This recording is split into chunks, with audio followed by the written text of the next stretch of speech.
Waiting can be very hard, very frustrating, especially when you're waiting for a major life event like you want to get married or you want to have a baby. And doubly, especially when time is passing. So let's say you're in your 30s, 40s, or even 50s, and you have a desire to get married, and that desire has never waned, it's still very strong. What do you do? How do you handle the waiting season? What I want to share with you today is just to talk with you about how I have handled my own waiting seasons, the lessons that I've learned along the way that have helped me navigate those really tough and frustrating times. I got married when I was 37, and by many standards, that was quite late. In fact, I was almost 38. I was a month away from my 30th birthday. And if you find yourself in that situation, so I'm going to focus on marriage. You have this strong desire to get married, but you're in your 30s, your 40s, or your 50s, or even 60s. How do you handle that? Well, let me walk you through some of the things that I did that helped me have a full, fulfilling, satisfying, and enjoyable life as a single person before I even got married. Okay, so like I said, I got married when I was almost 38. And in that time, leading up to that time, I had many pressures. I want to first of all highlight the main pressures that you will face when you're waiting for a significant life event. The first pressure that you will face is from family, people that love you. So they're counting time. They're thinking,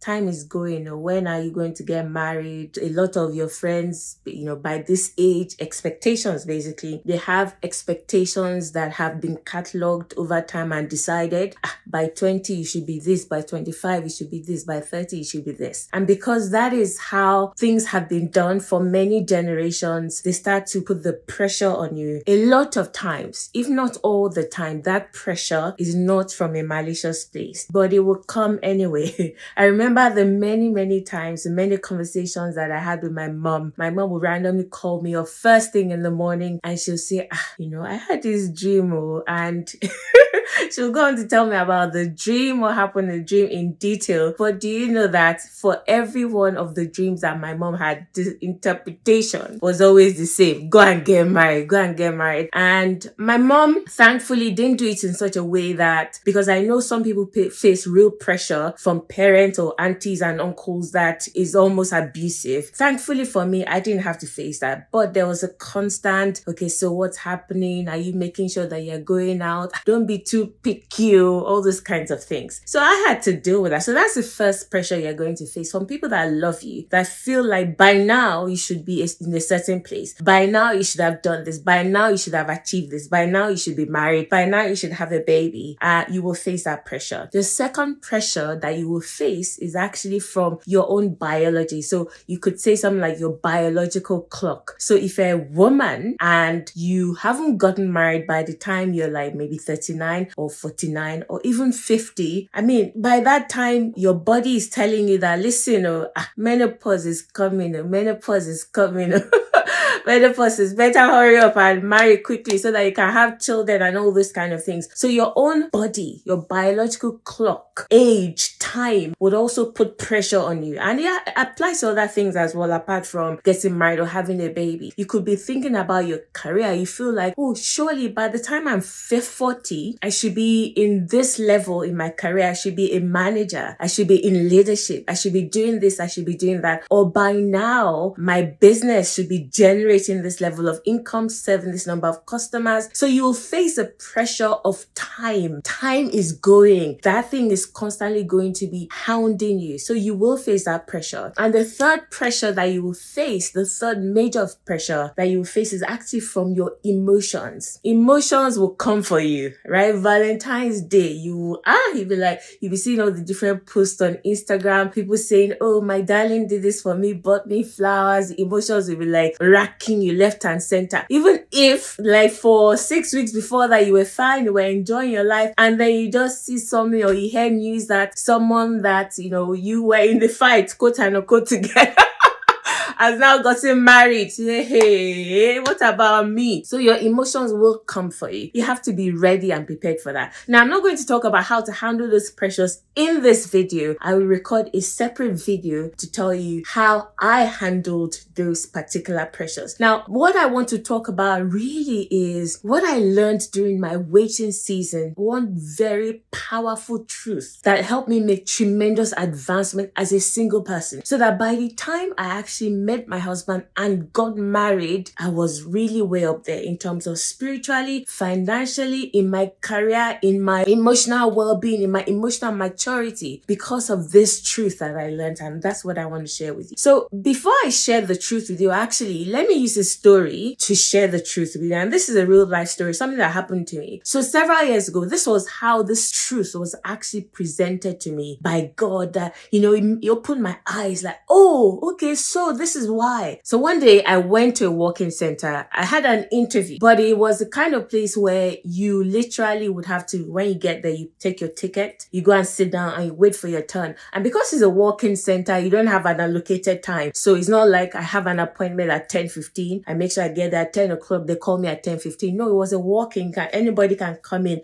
at any time. And it was always very, very busy. From previous experiences, I knew it was going to be busy. So because I knew it was going to be busy, because I knew I was going to probably wait hours, I had brought a good book with me. Okay, so I took a book that I knew I was enjoying. I'd been reading it. I was enjoying it very much. And I'm like, look, that's what I'm going to do. I'm just going to sit down and enjoy my book while I'm waiting. So I got there, picked my ticket, went to sit down, made sure my documents were in place, and then brought out my book and began to read it. I was doing this for probably about 2 hours, going on 3 hours, just reading my book. Every now and then I would get up, walk around to stretch my legs a little bit, come back, sit down, continue to read my book. I was having a wonderful time. The book was engaging. I didn't mind waiting. But then as the numbers were being called, it got to the point where the number before mine was called. So I checked out that, oh, I'm next. So because I knew I was next, and the appointments were pretty quick, so it was about 5 minutes each. So because I knew I was next, I knew that, okay, in about 3 to 5 minutes, I was going to be called. So I put my book away,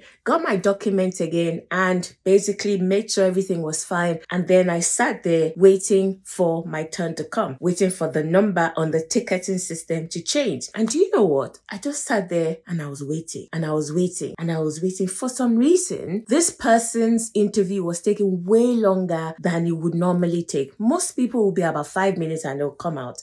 5 minutes passed, 10 minutes passed, 15 minutes passed. I was like, what's going on here? I was getting really agitated, very agitated. Why is this thing taking so long? And then I just heard from deep within me, but didn't you just spend 3 hours waiting comfortably, waiting with joy, waiting in a way where you were engaged in something amazing and you were enjoying your life? And it just occurred to me, I realized that the main difference was because I had switched from doing other things that would bring me joy to just focusing my entire attention on waiting for this thing to happen. And when that happens, you know what? Time slows to a crawl. It slows to a crawl. Have you ever found yourself in a situation where something is going to happen? Let's say you put food in a microwave, yes, for 2 minutes. 2 minutes, so only 2 minutes. But while you're waiting, you're seeing the going down by seconds. You're like, just 2 minutes is long. We say, okay, let me quickly go and do something. 2 minutes. It's very difficult to wait when time slows to a crawl. And when does time slow to a crawl? When your entire attention is on that thing. So what am I saying? That basically taught me a huge lesson. This was several years ago,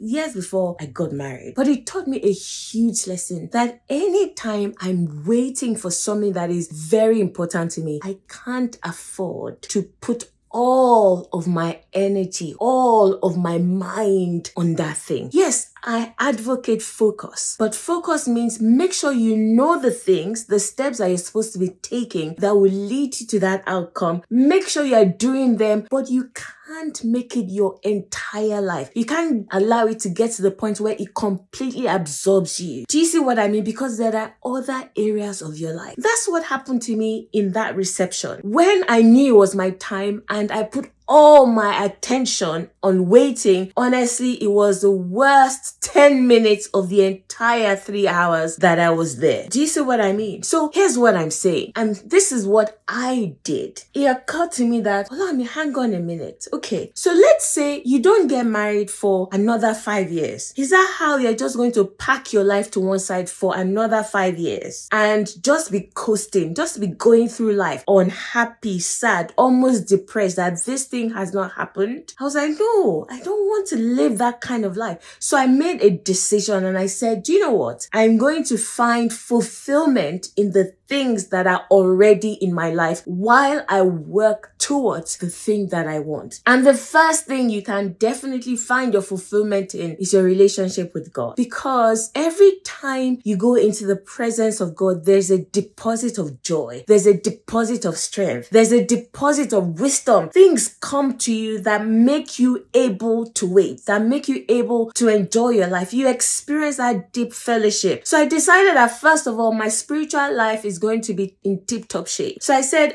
this one of the only prayer point is I want to get married. I want to get married. I want to get married. I said, okay, it's going to be there. I'm going to continue making my declarations for getting married. So I'm not going to neglect what is needful spiritually towards me getting married. But guess what? I'm going to focus on other things as well, particularly engaging with the Holy Spirit just for engaging with the Holy Spirit. Reading my Bible, not searching for revelation to get married, but reading my Bible just to fellowship with the Holy Spirit and to get to know God more. I began to do that. So that's the first thing that I did. I decided that I'm going to prioritize my relationship with God, not so that I could get married, but just so that I could know God better and for all the numerous benefits that come from being close to God. Do you see what I mean? The marriage I knew would be a byproduct of that relationship. The second thing was I looked at the people that were already in my life. Yes, no man had come yet. Yes, I wasn't married yet, but I had important people in my life. I had my family and I had my friends and I even had acquaintances. So I had rich relationships. I'm like, why am I putting my life on hold? Not going anywhere, just staying in the house saying, okay, when I get married, I will do all this. When I get married, I will travel. When I get married. No. I'm like, I already have all these friends and relationships in my life. I already have all this,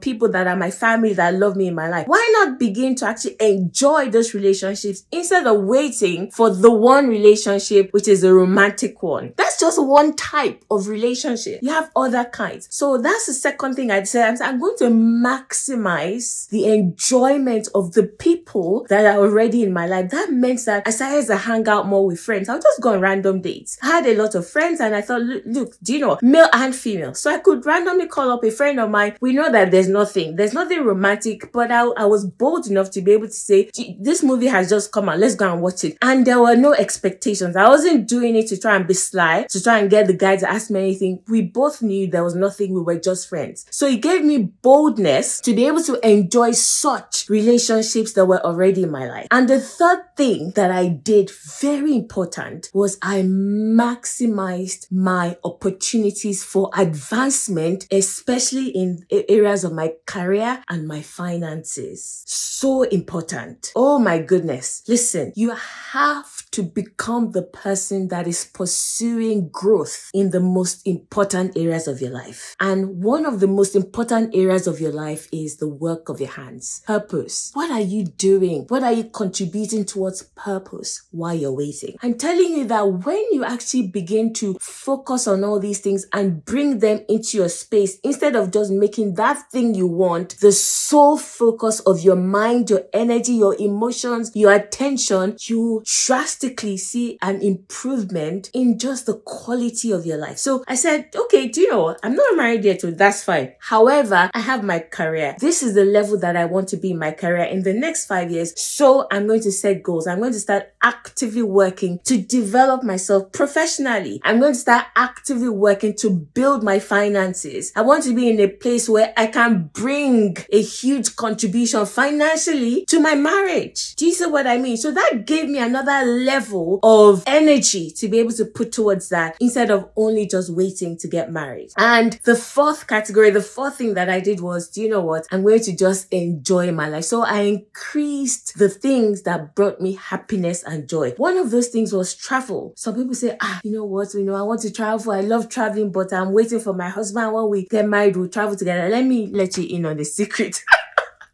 You're most likely not going to travel as a couple. You're more likely to travel as a single person. Because as a single person, it's just you. You can just get up and go. As a married person, you have to check both schedules. You have to say, hey, so when do you have your own leave? Okay, when can I take my own time off? And then when you add kids to the mix, it's even much more difficult. So this is the time for you to enjoy your life. What are your interests? What are your hobbies? What are the things that you enjoy doing? Because the truth is, a lot of those things you may not necessarily have the time to do them when additional responsibilities come, like you get married, like you have a child. So I increased my activities in terms of my hobbies. I would do random things. Just say, hey, I even want to learn how to sew safe. And then I'll go and sign up for a course. And I'll be going to classes learning how to sew. Not because anybody was going to mark me for, I wasn't trying to be excellent or be the best tailor in the world. I just wanted to explore my interest. I would travel, just literally travel to different countries, enjoying my life. These were the things that I did that actually got me to the point where I was like, do you know what? I know that I'm going to get married, but it's okay. If it takes 5 years, it's okay. If it takes 10 years, it's okay. It wasn't that hook that was in my neck anymore. It was like, get married, get married, get married, get married. So these are things that helped me. I hope as you listen to me that you can actually take 1 or 2 things from this that will help you too. I will come back in another video to talk about how to handle those 3 pressures that I talked about. My name is Olaomi Brigwe. I'm a transformation life coach and also the founder of Super Abundant Woman Community. There should be a link that is flashing on your screen that will show you how to find out more about Super Abundant Woman. See you in my next video. Bye.